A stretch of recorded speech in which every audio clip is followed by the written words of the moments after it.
থোৱাৰ পিছত দেখিব আপোনাৰ পত্নীগৰাকীও পবিত্ৰ হৈ আহিব আৰু পত্নীগৰাকীও আপোনাৰ কাষত থাকিব, সেই তেনেকৈ গৌৰী হৈ। গতিকে হৰগৌৰী এনেই দিয়া নাই এই সংসাৰখনৰ বিষয়ে, য'ত বাঘ, সিংহ, নিগনি, হাতী সকলো একেলগে আছে, যিখন গৃহত হাই কাজিয়া নাই। এই উপমাটো আমাক এনেই দিয়া নাই।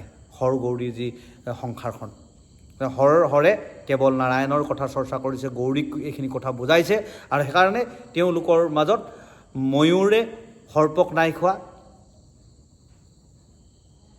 সিংহই গৰুক নাই খোৱা, নিগনিক সৰ্পই নিগনিক নাই খোৱা,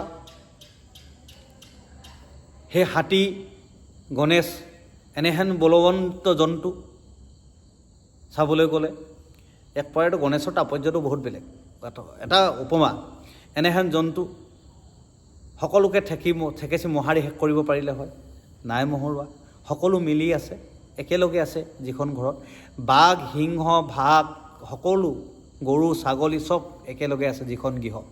ভাবক ইমান সুন্দৰ গৃহ, তাৰমানে মহাদেৱ শিৱৰে ঠিক কিমান ডাঙৰ উপমা আমাক দিছে। গতিকে হৰগৌৰী ইমান সুন্দৰ এখন সংসাৰৰ কথা কৈছে যে এনেকৈ বিলীন হৈ থকা কথা কৈছে হৰগৌৰী সংসাৰ। গতিকে আমাক হৰগৌৰী সংসাৰখন এনে দিয়া নাই।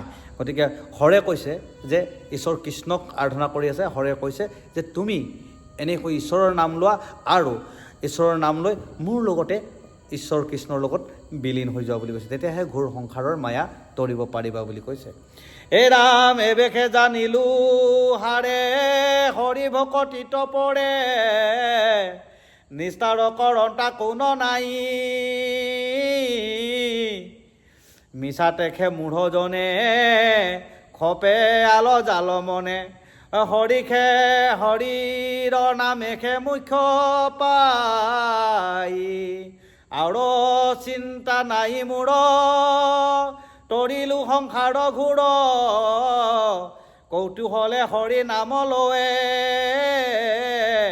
এহি বুলি পাছে গৌৰী হৰিত ভকতি কৰি, থাকিলন্ত জগতৰ মায়ে।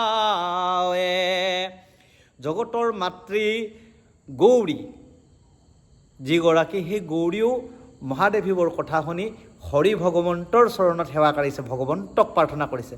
আৰু আমি কি কয়, আমি কি কৰোঁ, আৰু আমাৰ লোকসকলে কি কৰে, ভগৱন্ত কৃষ্ণৰ কথা ক'লে মানে টানহে পায়, শুনিবলৈ টান পায়, গম পাইছেনে? আৰু মহাদেৱ শিৱই বাৰম্বাৰ গৌৰীকে কৈছে যে ঈশ্বৰৰ নাম লোৱা, কৃষ্ণৰ নাম লোৱা, আৰু টান পায় ঈশ্বৰ কৃষ্ণৰ নাম ল'বলৈ। ইয়াতে উপমা। আৰু